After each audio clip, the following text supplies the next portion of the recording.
The Devils went on the road to take on their arch rival, the New York Rangers, having beaten the Rangers by identical 6-3 scores in the first two meetings, hopeful of a season sweep, but it was not to be. No, Matt, we could see right from the beginning, at the drop of the puck, that it wasn't going to be easy. It was a different Ranger team than we saw in the first two games. And I think that was as much of a factor as the Devils not playing well. Rangers just look like they got something kind of going now, and they didn't back then. I know they've gotten some young players. Shesterkin, who hadn't played against the Devils the whole season, was in net, and he looked good early on. And so there were some factors, but, you know, what we always talk about, man, even if the game had been, say, 4-3, that's okay. But when the Devils only score one goal, it kind of leaves you empty, doesn't it? It does, and the Devils left to pick up the pieces and get ready for Washington on Thursday. Meanwhile, the Rangers have won 3 straight. Here's how things unfolded at Madison Square Garden. Devils had the first 4 shots on goal, only had 19 after that, and didn't have the lead after that because it was the New York Rangers who struck on their first shot. Rangers have it in the Devils' end. To the blue line it goes. Long shot, and that's tipped off the glass by Cartier. And now Borgen upended. Puck comes to the blue line. Cartier there with the wrist. They tip it off. Oh, it went in. I thought it was off the post. They say it went in, and the Rangers take a 1-0 lead. Connor Sherry with his 6th goal of the season at 8:14. Tied Cartier and Will Borgen with the assists, and the Rangers did not look back. No, they didn't, and everything went right on that play. The puck was down in the corner. It was kind of just a chip back to the D, and then the shot and the tip, just everything went right. And that was kind of an indication of what the night might look like. At 12:25, Dougie Hamilton was called for a high stick. The New York Rangers power play went to work and made the Devils pay. Rangers 0 for 6 against the Devils this year on the power play. Puck at the blue line for Fox. Fox gives it to Zibanejad, moves to the left wing circle, moves away, now to Fox, he moves in, goes cross side, in front, they score! It was Lafreniere finding J.T. Miller, a power play goal for the Rangers, and the Devils trail 2-0. 16th goal of the season for Miller, his 5th power play goal, a rocket pass by Lafreniere finds him in front.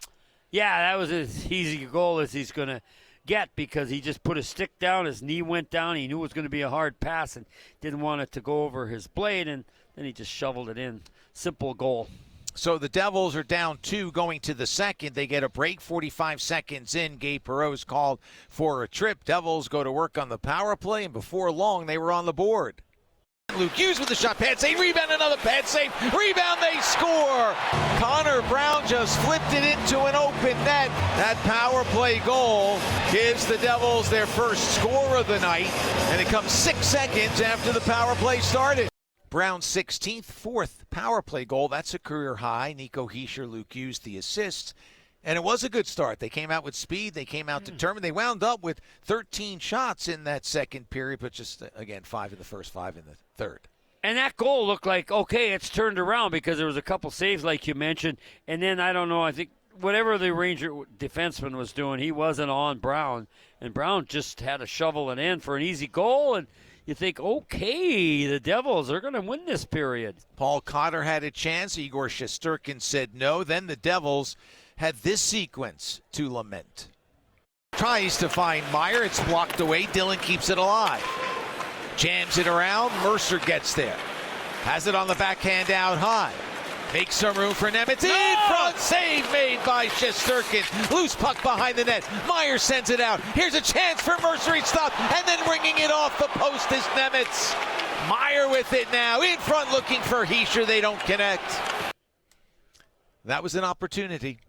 Matty, I mean, there was about 3 of them, and when they didn't score there, we've seen a lot of games. Not that you're getting pessimistic, but you're thinking, oh, no, I hope that kind of bad luck around the net doesn't continue.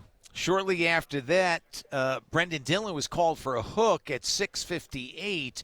The power play went to work for the Rangers, but the Devils had a great chance.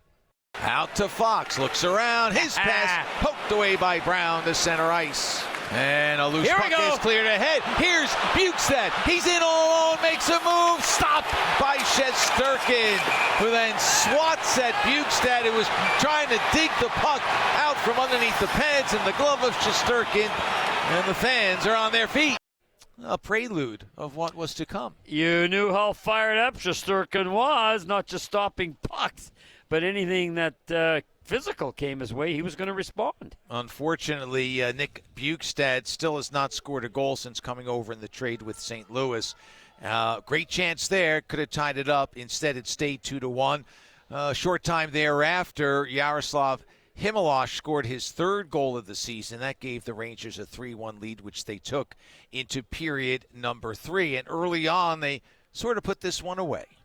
Gives it to Lafreniere, back to Zibanejad behind the net, return pass off the skates of Jack Hughes. It comes around the Fox at the right point, angles for Perreault, in front, they score. Jack lost his coverage, and it was Zibanejad with the easy put home. It's 4-1. And as you pointed out, Jonas Siegenthaler also a little out of position. Right, and so you can do two things. You can blame them, or you could say, okay, that's Zibanejad. He's a pretty smart player, right? We know that. So he goes in the corner. If you're looking at the net to the right, and he stays there, Matty. He waits. Timing's everything.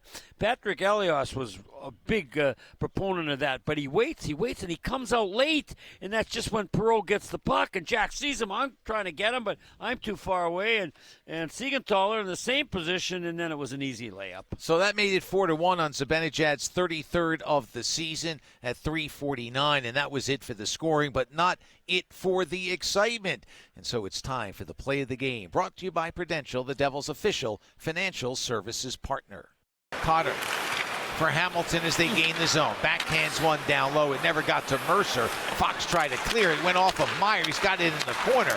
Timo Meyer with it. Out of the box is Miller. Shot from the blue line. That hit a body in front. Loose. Cotter chests it down and fires one off the glass. And then he runs it to Shesterkin. And mayhem is breaking out. Oh, here comes Jacob Markstrom. He's coming all the way down as Shesterkin went after Cotter. And they're going to drop the gloves. It's a goalie fight here. Shesterkin and Markstrom. You don't see that. You don't see it all that often. A couple of rabid punches by Shesterkin. A wild right by Markstrom. Another wild right. Shesterkin connects with a couple of quick rights. Crowd loves it. Players watching. Here's a right by Markstrom that connects, and they go down.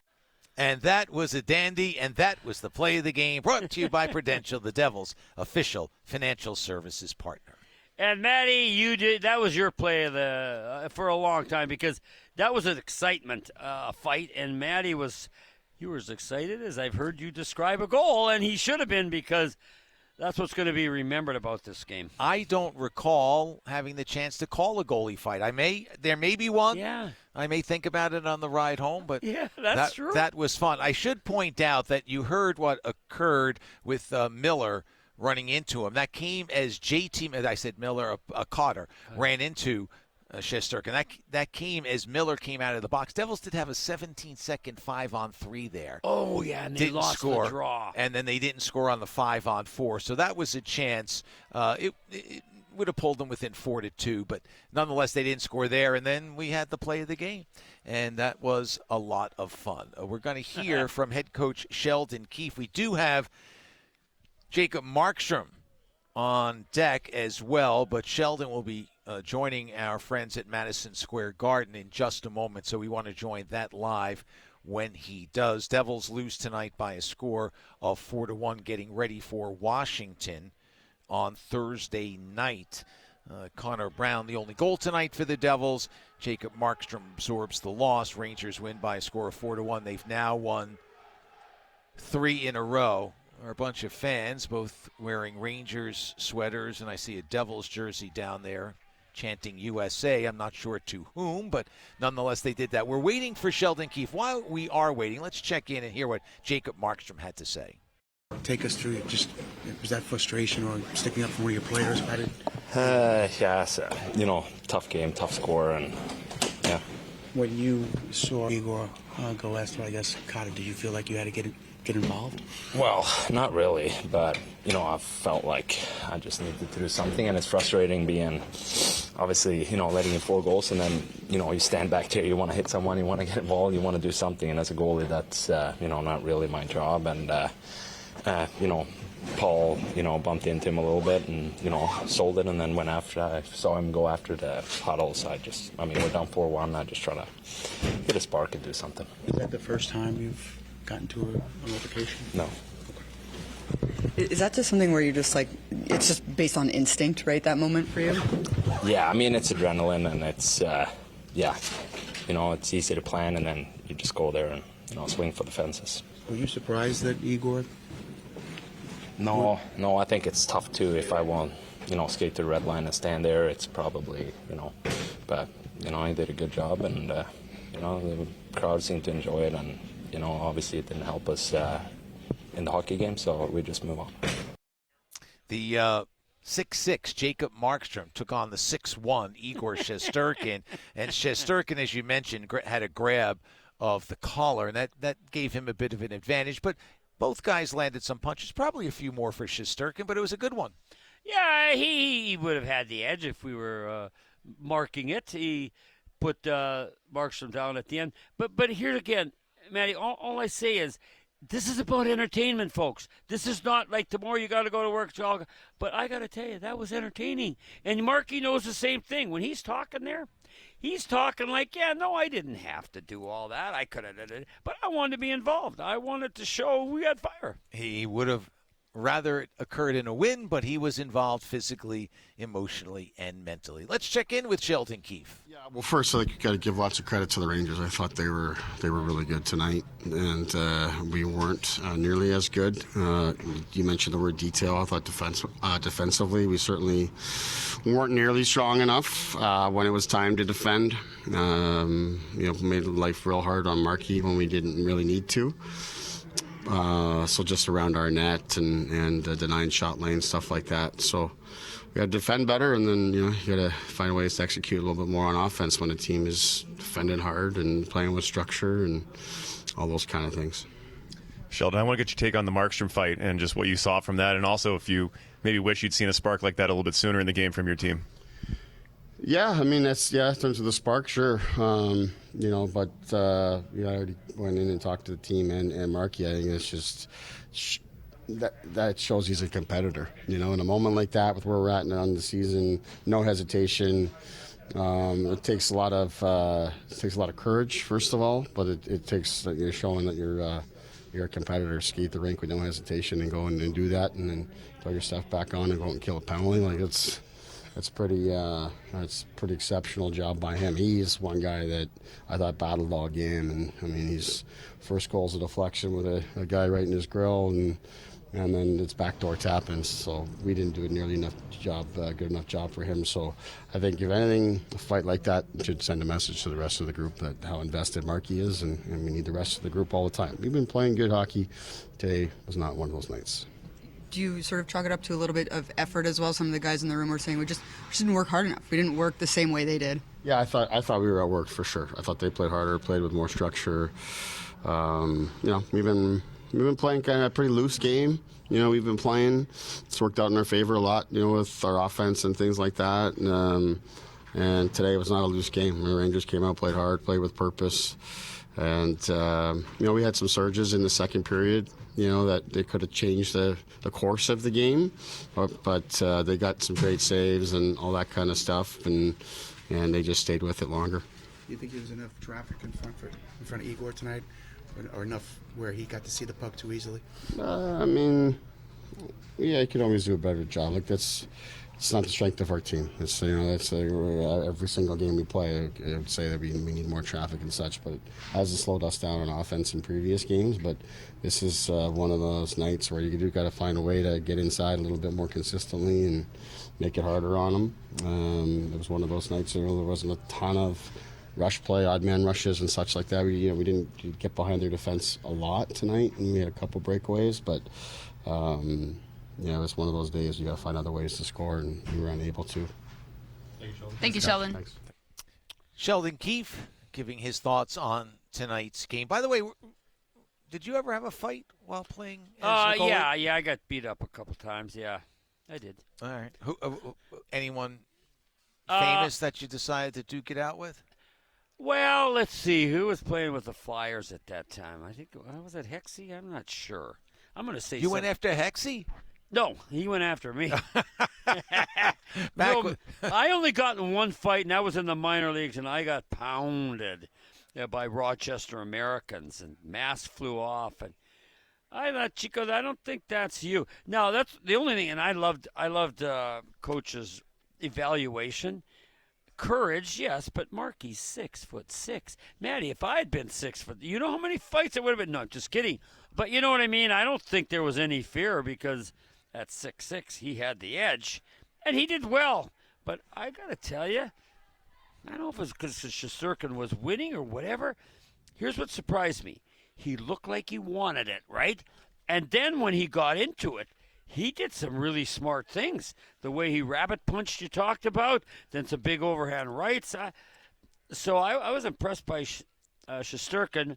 And then Markey, well, you know how fiery he is. That didn't surprise me. No, not at all. He is an emotional player. So the Devils lose to the Rangers by a score of 4-1. They get ready for the Washington Capitals on Thursday night.